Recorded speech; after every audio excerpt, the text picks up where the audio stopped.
Let the galaxy burn.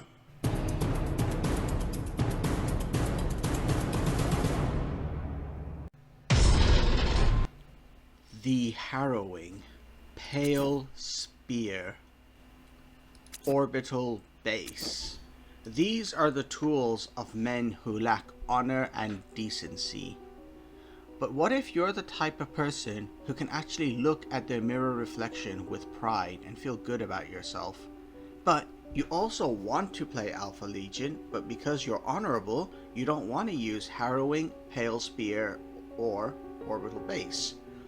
Now that's a bit of a problem. Those cards and that combo is so good that pretty much conventional wisdom says that every single top tier Alpha Legion deck must be based around those cards. Now, late towards the end of last season, I started getting beaten pretty regularly by a Alpha Legion player called the Evilest Dan, and I started noticing that he wasn't using any of those cards. So, inspired by him, I put together a deck which is Alpha Legion, doesn't use those cards, and you feel really good about playing. No guilt at all. Alright, let's take a look at how we build that thing. So first of all, the warlord we're going to use is Exodus, and you're going to see when we look at the replays of this deck that his ability is key. That big 10 energy shot you're going to take at the end of the game is going to be your winner. Now, instead of Harrowing, this deck uses the really strong high cost Alpha Legion units. So we're going to be picking both copies of Legion Glaive coming in at a whopping 10 energy. We're also going to add Autolon Score. He's a really important element in this deck. If you don't have him, you can put in most other high cost units, but you're going to lose out on a lot because nothing else has the same rally effect of stunning all enemy troops. And then we're also going to add two of the Alpha Legion's Dreadnought, Archontas Origo. So two of those go in. Alright, now you might be looking at this and thinking, but Skypoint, that's a lot of really expensive cards, and especially two 10 energy cards, that's really rare, right? Well, the thing is, the Alpha Legion are masters of several different playstyles. Some people say that, hey, you can use the Harrowing, and then that way you're the master of using the enemy's deck against them. Or you can play traps, and that's also using the enemy's deck against them. Or you use the Pale Spear, and that uses your own cards and your own deck against your enemy. Or you play one of many, and you heal like a beast. But there's another playstyle. Oh, and also, of course, the Alpha Legions are masters of stunning, right? But there's another playstyle they're really good at. They have twice as many cards which affect the energy curve as anyone else. The Alpha Legions are the masters of racing ahead on energy. And with this deck, what we really are trying to do is get into playing our high cost units as fast as possible. Why do we do that? Well, most of the hard removal cards in this game cost 7 or more energy. And Legion Glaive is the only unit in the game which increases enemy tactic costs by 4 or more. So by the time Legion Glaive comes out, hopefully the enemy has burned most of their hard removals, and the ones which they have left, they're not going to be able to play, and then Legion Glaive can use its massive 10 points of damage, plus your own 10 points, hopefully, from your sniper shot as Exodus, to do 20 points of damage and kill the enemy. Autolon Score buys you time until your Legion Glaive comes out, and often doing 9 points of damage himself. Together with Exodus's ability, he's doing 18 points of damage. And Archontas Origo is a good delaying unit as well, especially if you manage to hit the enemy warlord. And if not, with frontline, he's protecting your warlord until the next turn when your top tier units can come out. But in order to play any of these high energy units at a decent time, we need to be well ahead of the energy curve. So we're going to put in 2 Saboteur Squads, which are the Alpha Legion's unique unit. But then we're also going to go and add from the Mechanicum deck, Asteroids Belts. What this does is it means that our deck now has 4 cards in there which will help to put us ahead on the energy curve compared to our opponent. If you start with the initiative, that's going to be a huge boost. You'll be almost 5 points ahead if all of them get played. And even without the initiative, it means that you'll get to play expensive units before your enemy does. Alright, what else are we going to put in here? Well, we want to do a lot of delaying and stunning as well, right? So the most important stunning unit from the stunning effect from the Alpha Legion is actually the instrument, which is both a stun as well as, assuming you stunned a powerful unit, doing lots of damage around it. So the instrument definitely goes in there. We also want to make sure that we're not getting overwhelmed by lots of enemy units getting deployed. So I'm going to be putting in one covert support. This deck really doesn't have that much room. I've already got a lot of high cost units. I don't want to have too many things which cost a fair bit, so I'm only putting one covert support in because at 6 energy it is one of the more expensive cards you can have. Alright, and then next up we're going to start including where's it gone here? Fortunate Veterans. We'll put 2 of those in. We're also going to put in 2 of the LF Null Veterans for lots of stunning. From a tactics point of view, Lambda Thunderhawk is a really good one for the Alpha Legion. It damages and stuns up to 3 targets, so let's put in 2 of those. And we also are going to look for some extra stunning effects from the neutral deck. So a Silent Death is an interesting one. It says stun all undamaged enemies, and what you can often do with this therefore is stun units right after they get deployed before they've actually attacked or taken any damage. So I've actually found this to be pretty useful, so I'm going to put 2 of those in there. Alright. Next up, because we are Alpha Legions, sometimes for an emergency we're going to use one of many. And we've got 9 cards left. Alright, so just now going through when filling in for the rest from the bottom to the top. Quite a lot of the times you're going to be facing a situation where an enemy has attacked you or you've attacked them and they're left with only 1 point of health. Cultist goes in there as a quick and easy cleanup card as well. Next, dealing with those really irritating stealth people, we're going to put in Informant Networks. That's going to expose stealth units so that hopefully you can take a sniper shot and finish them off. Okay. Ghost Legionary is a really powerful Alpha Legion card. It's got epic rarity. It's quite cheap, which reflects its stats, but it gets much stronger the longer the game goes on. So I always like having those in my Alpha Legion decks. Alright, so we're almost done with this now. What's missing is going to be... oh yeah, we've got 3 cards left. I still like to include Secret Orders. Now, my 2 favorite ones tend to be Gamma Order or Omega Order. So, or sometimes if you want to be really devious, you can put in an Alpha Order and hope that you get a cheap unit. Well, you know what? For now, for this deck, I'm going to stick with Gamma Order. Honestly, pretty much all the Secret Orders are useful at this point. Let's just put in 2 of the Gamma Orders. The nice thing is Alpha Order is used so infrequently that quite a lot of the times people will assume that you put a Gamma Order on a unit. Alright, so that leaves one last spot. You can fill this with almost any card of your choice. I'm actually going to end up going with, where's it gone here, Efreet Squad, because they've got a really neat ability. They have a very efficient way of doing 4 damage to the enemy warlord, and as long as you don't attack with them, they stay stealth, and with 5 health, they can survive many area damage abilities. And this is no longer an Alpharius deck. This is the Alpha Legion Honor deck. Alright, so let's take a look at that deck again. So you can see here, your energy curve is really heavily focused around 3 to 4 points, and then you've got a bunch of cards coming in at 7+. Alright, so let's get on to the main event and take a look at this deck in action.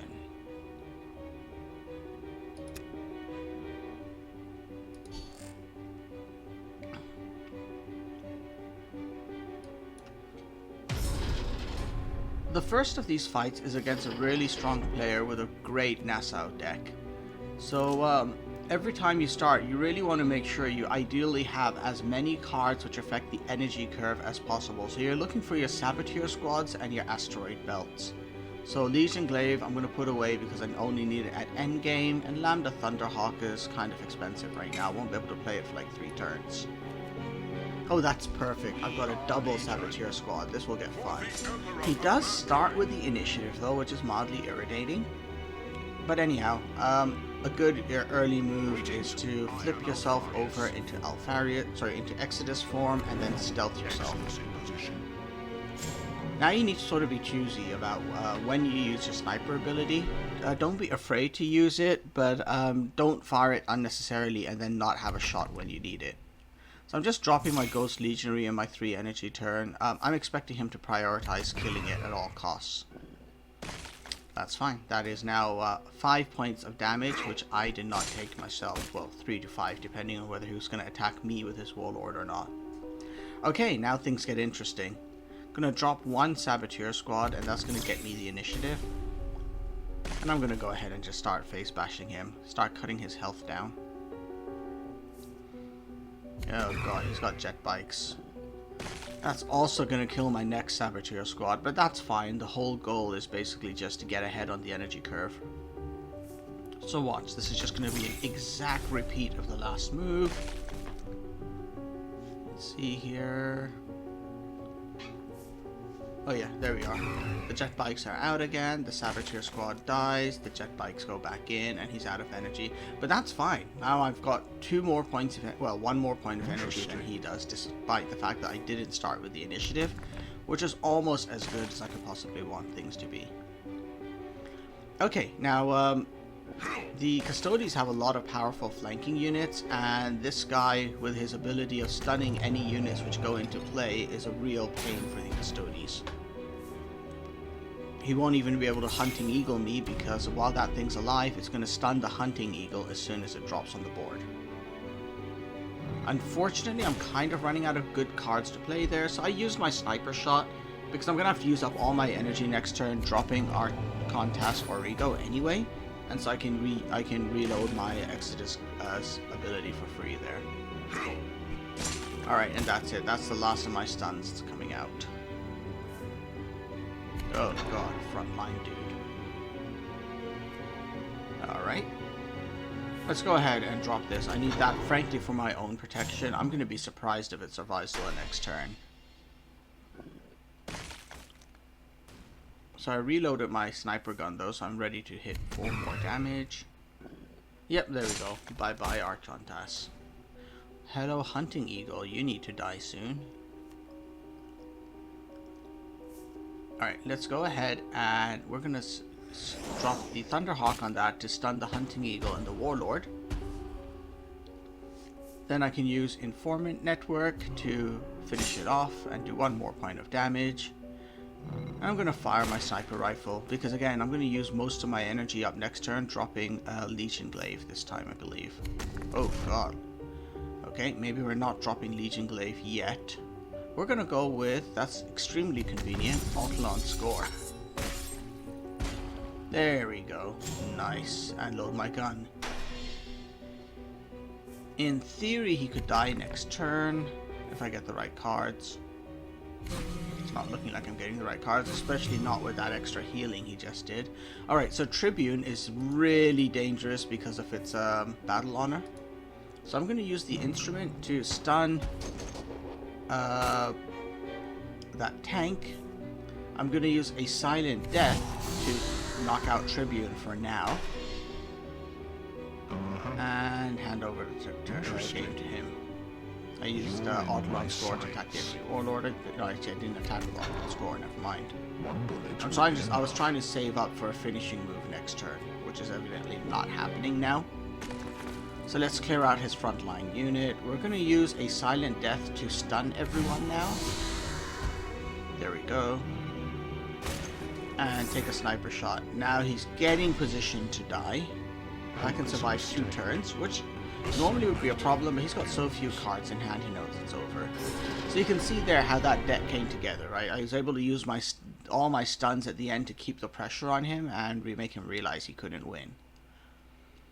Alright, So let's take a look at the next match, which is going to be against Corax.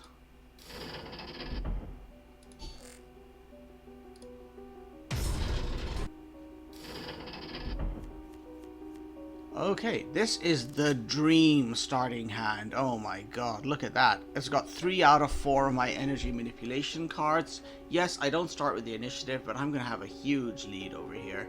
This is actually exactly what I need. We are Legion. Alright, let's see this go. No mercy! He takes a little pot shot at me. That's fine, I can take it. Greetings from the shadows. I'm gonna go ahead and cloak up as Exodus next. Greetings. I am Alpharius. Remember, don't drop your cultists just because you can. Save your cultists for a moment when you can kill an enemy unit with them. Frankly, if you get both cultists onto the board at once, that's a pretty decent effect.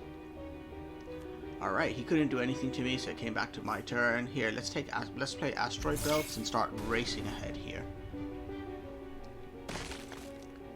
So now I've effectively got the initiative. He doesn't have much he can do to me. Now let's keep punishing him here. We're gonna drop Saboteur Squad again. Boom. Alright.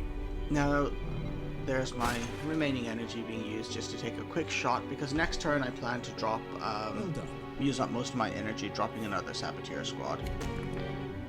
Oh, these guys are annoying.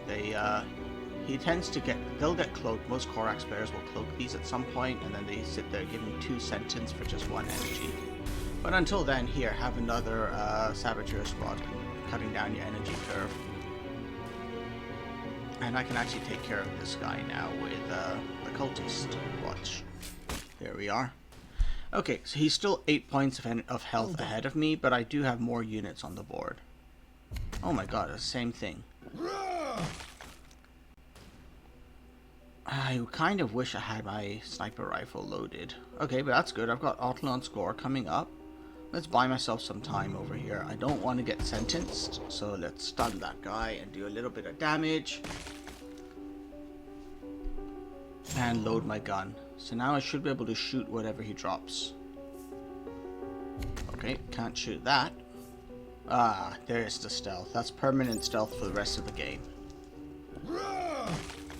Okay, but we are on even health now. That's good. Let's give him a big shot over there. That should just keep the pressure going. Next turn, I can drop Autlon score and stun everything and load my gun, and then hopefully win immediately after. So there goes Autlon score. He's doing some damage to the enemy warlord, and he is stunning everything. And my gun is loaded. So, he is realizing at this point it's kind of stuck for him. Interesting. The Raven Guard lack a bit of hard removal. This card is probably one of the best hard removals they have, but that's it. He's out of energy. He knows this is over. He just goes and headbutts Autlon score. Well done. And then I'm ready to take the shot. Let's just end this here. 1 bullet will be enough. There we are. 1 bullet will be enough. Boom. Okay. So that was a win against Corax with this deck. And again, you're seeing how Autlon score was really key over there, as was Exodus' ability. Alright, and now we're going to take a look at the last fight.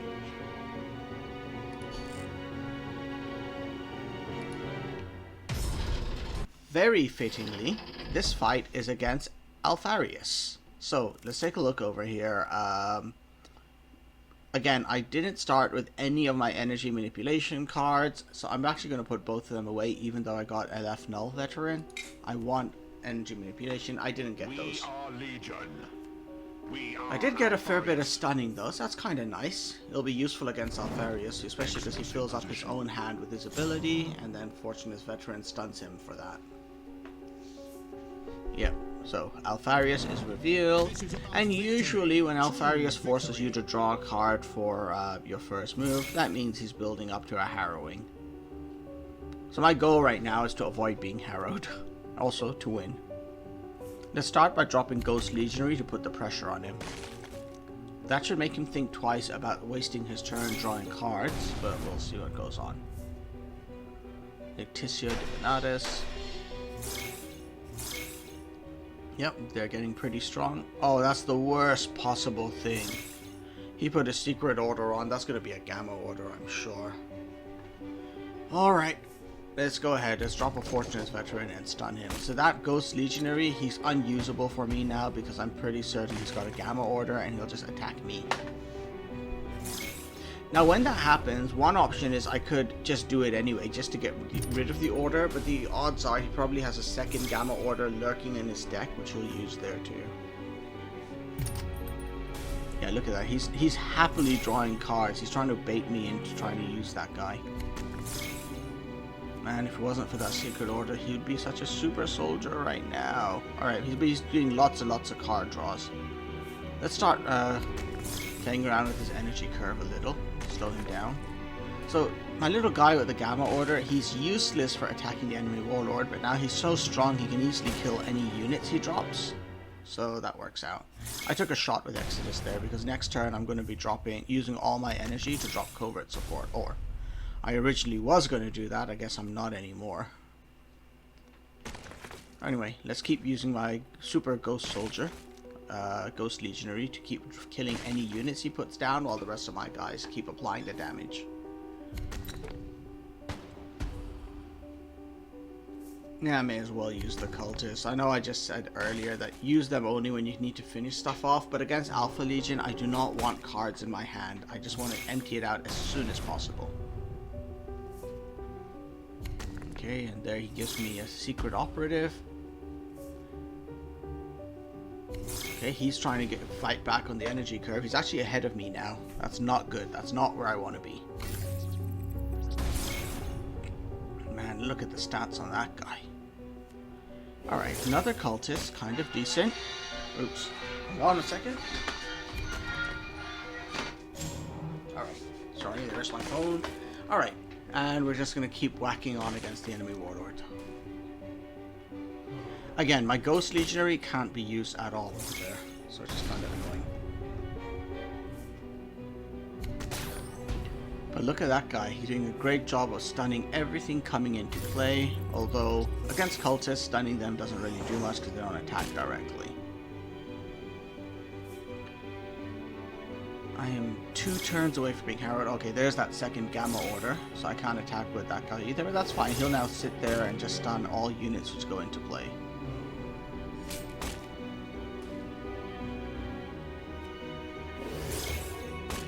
Okay. So again, use my super ghost legionary to kill his units. I can now jump ahead on the energy curve, so I'm going to reach 9 energy first. And go ahead and stun him. And just keep the pressure going. Get rid of my secret operative. I'm getting close to the point where I can take a shot and kill him. There we go. Actually, next turn, if either my this dude over here, my Fortunate's Veterans, or my cultists survive, I'm winning next turn. Okay, he stuns over there, but it's a counter stun. Oh, no, he's healing up now. Ooh. But the pressure of having to heal meant that he was not able to play the Harrowing this turn. Because he knew if he harrowed me, he still was at very high risk of losing.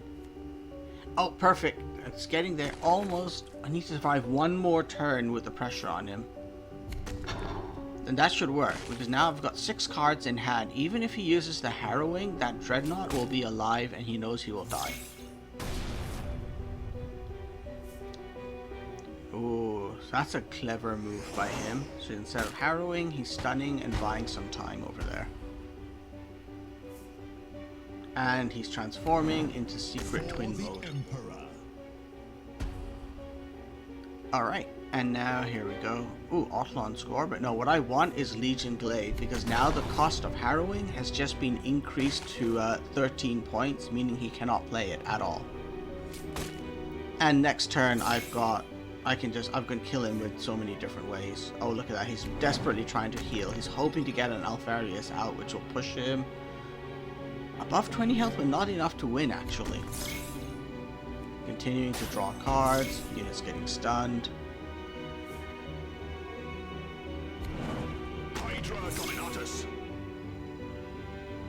Oh, yeah, and now this is over. Watch what I do.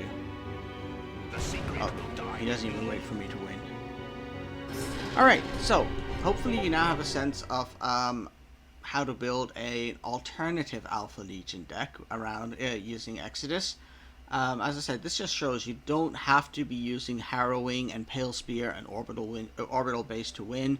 There are alternative ways to do it. Just the main piece of luck this deck really relies on is getting ahead on the energy curve. Usually there's ways and means to do that, and you can stall with stun effects and so on. So go ahead, give this deck a try out, and I would love to hear back on what you guys think of it. Again, there's not that many legendary cards in here. We've got the Instrument, which is nice to have, but you can probably substitute... where's it gone over here? You could probably substitute a Camelara squad for the Instrument if you really don't have it. We've got Efreet squad, but again, you can put in almost anything else. Really, the most important legendary here is Otlon Score. If you're lower down in the ladder, you might not have him. You can put in almost any other high-cost unit. My favorite, I guess, would be Lernia Hydra, because that will also interfere with enemy removal tactics. Alright, so, have fun, try this deck out, and until the next game, video, rather, I will see you guys. Bye for now.